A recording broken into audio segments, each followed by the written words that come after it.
was retrieved from McKinsey Quarterly. Should we start? It's about the 6 elements of the virtuous cycle that contribute to the profitability growth for automakers.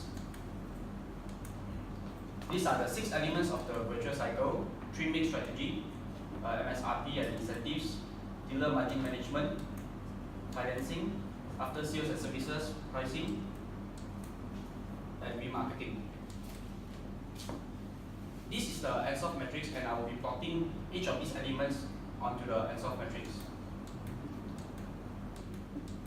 As you can see, these 6 elements of the virtuous cycle only covers the market penetration, product development, and diversification. However, the market development is being neglected. Therefore, I'll be looking into market development, and therefore I'll be talking about going into the market development into emerging markets. And why do I look into that? According to Kotler, he has said that by 2025, the global GDP contribution from the emerging market will be more than 70%, and the annual consumption will be total up to $70 trillion. And by 2050, the global financial services will increase from 18% to 56%. This is one of the graphs that I drew from PwC. It was a prediction on the projection on the car sales by 2025. As you can see that the North America and the EU sales will be quite subtle. There will be not much growth onto it. However, on the emerging markets, it is expected to show more consistent growth in the vehicle sales by 2025 from Brazil, Eastern Europe, South Africa, and China and India. And this is also the contribution to growth from the emerging market. As you can see, the emerging market has a bigger gap to grow compared to the mature market, and there's a volume changes growth which from the emerging markets will be 18.8 million, and the mature markets will be just 1.5 million. This is one of the case study that I've gotten from General Motors company. And who is this General Motors? They are an American multinational corporation which is based in Detroit, ranked by Forbes the 3rd largest automaker in the world, and delivers worldwide in a year 9.97 million units. These are the brands that is under the General Motors. And these are just a milestone of General Motors that when they enter into the emerging markets on 1994, they entered into China. In 1999, they started selling their first vehicle. By 2003, the China's net profit equal to 57% to the GM's North America, totaling up to 437 million profit. And 2010, GM sold 2 million vehicles in 2010, which is the first global automaker in China to sell 2 million units. And 2012, GM has already surpassed the Volkswagen China, and by 2017, they sold a record of 4 million units, and being the first foreign brand in China. This is the sales data retrieved from their annual report. As you can see, on 2008 to 2009, there was a global automotive industry crisis. It affected the United States badly. However, the China sales did not wasn't being affected much. The emerging market was right. I'll now pass on to Alan.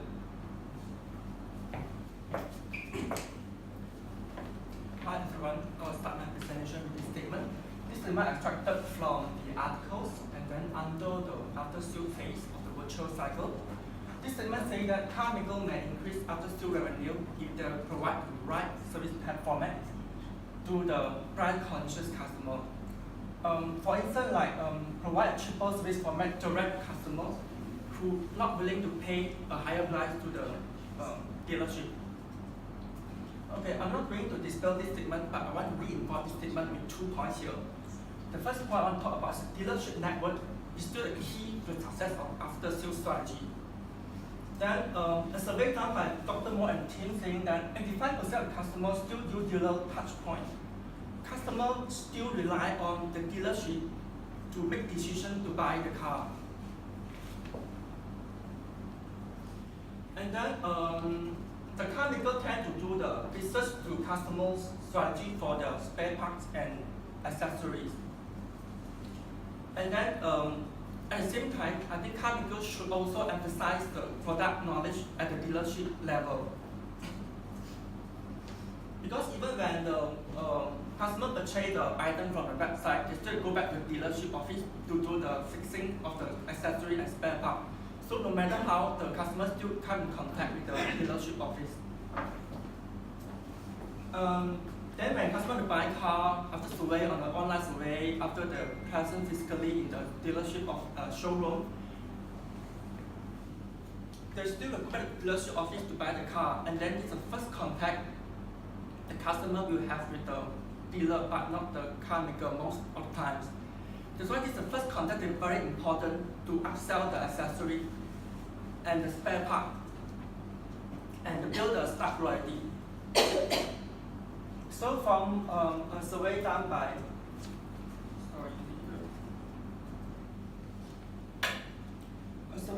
Mueller and team also saying that actually when customer walk into the showrooms, right, the number one priority of them is the product expertise of the salesman. That's why the product knowledge is very important at the dealership office here. So to me, while doing the business B2C strategy by the car maker, right, so the car maker should emphasize and reach the dealership office to reach the accessory and spare part. It's very important. So sometimes the car maker will do a business B2C strategy while the car maker outlet. For this one, it's not always a smart move because, like Daimler Group, they sold 50 Mercedes-Benz dealership in Eastern Germany to China. There's a homework as a move to lift the profitability. Yeah. From 2015 onwards, I think Daimler Group also plan to sell 56 of 158 dealership in Germany to external investors as a move to close the profit gap against the competitor like BMW and Audi. So the second part I'll talk about is the relationship marketing. So Dr. Gani is saying that in a research book saying that tangible aspects of the marketing like advertising and pricing begin to lose competitiveness. That will increase the importance of the relationship marketing here. Another survey done by Miller and team also saying that nowadays the automotive retailers, right, they tend to shift from product-driven to customer-centric approach to maintain the cost of the vehicle. But you cannot maintain loyalty, right? All the revenue may come to your competitors already. That's why it's very important the staff loyalty in the after-sales. So lastly, I want to stress saying that when a car maker want to devise after-sales strategy, they should consider the importance of dealership network and also the staff loyalty. Thank you. Growth actually is heavily dependent on analytics, so it actually affects the performance. So therefore, actually, they say car makers who know how to use it. However, most of the time, the model talks about traditional marketing analytics. Traditional marketing analytics is actually explicit data, which is either facts and figures. However, they lack big data. Big data deals with implicit data, which is the consumer sentiments, which they really lack in this area. When you combine traditional marketing and big data together, they actually can map the consumer's DNA, which talks about the lifetime value. So even without this virtual cycle growth, analytics can do it for you. So then the next is actually the analytics deals with firm capabilities and culture. With the firm's ability to analyze the analytics as well as the culture itself and the technology, they can actually help the performance of the analytics. Marketing analytics success criteria. Now this part is, the outcome will be best if it is if it is highly competitive environment and the needs and wants of consumers is always changing. So these are the conditions that they never address here. So virtually we are talking about, we are trying to make it comprehensive virtual cycle. So we might need to include consumer sentiments. We have full spectrum of analytics. Everything here must be included, at least with artificial intelligence and machine learning to process the structured and unstructured data. We can include future sensors on cars and personal devices on Internet of Things to ensure that the data is included, everything complete and comprehensive. So the different approach. Currently, the model talks about perfectionist area, which high on traditional marketing analytics, but low on big data. We are looking at pioneer and explorer. This area helps new product development, and therefore they can go forwards. And therefore, we would like to talk about BMW. BMW has business model that's strong analytics with big data. Artificial intelligence is also embedded in to create more marketing insight in the consumers. Therefore, they have designed a Series 7, which late summer had came out in 2017, self-driving cars. And now they're moving forward with the BMW Series 8 hybrid, which tries to interact more comfortably with the drivers. And this is the result of new product development from marketing analytics. They should combine and make analytics comprehensive. That's all. I'd like to present Nick, our leader. Okay, so Melvin presented on data analytics. So a complete set of data analytics is very essential to increase lifetime value of a product, especially via remarketing. So remarketing is actually a process whereby a product which is towards the end of its life cycle or towards obsoleteness, you are actually trying to remarket it and revamp it. So the purpose is actually to increase business opportunities, to have sustainable development as well as to obtain competitive advantage. So in the car industry context, the clearest example for us is Toyota Alphard. Alright, so in Japan, Toyota Alphard usually they are leased to companies for about 2 to 3 years. After the third year, the end of the life cycle, what Toyota does is they actually check the segment outside Japan. So Malaysia, there's a high demand for MPV cars. So they repackage it, recon it, and then make it look for new, ship it over Malaysia, and you sell. So a product which is already towards the end of its life cycle has now extended its lifetime. So Toyota make additional profit out of it. Another case study is Nissan. Alright, so they did a remarketing strategy in 1999. So they actually used data analytics to match the market against segmentation. And they use data analytics to understand consumer behavior to accept the market. So accepting the market is that they know that the consumers do not want to pay so much for a second-hand car. So they actually reduce and say, okay, I'm willing to accept a cheaper rate, I sell you at a cheap price. So as a consequence, they took only 39 days to actually find a new owner, compared to a year before they took 112 days. This translated to 65% of savings per vehicle. Because if your car is stuck in the garage, left idle, they are incurring $12 per day.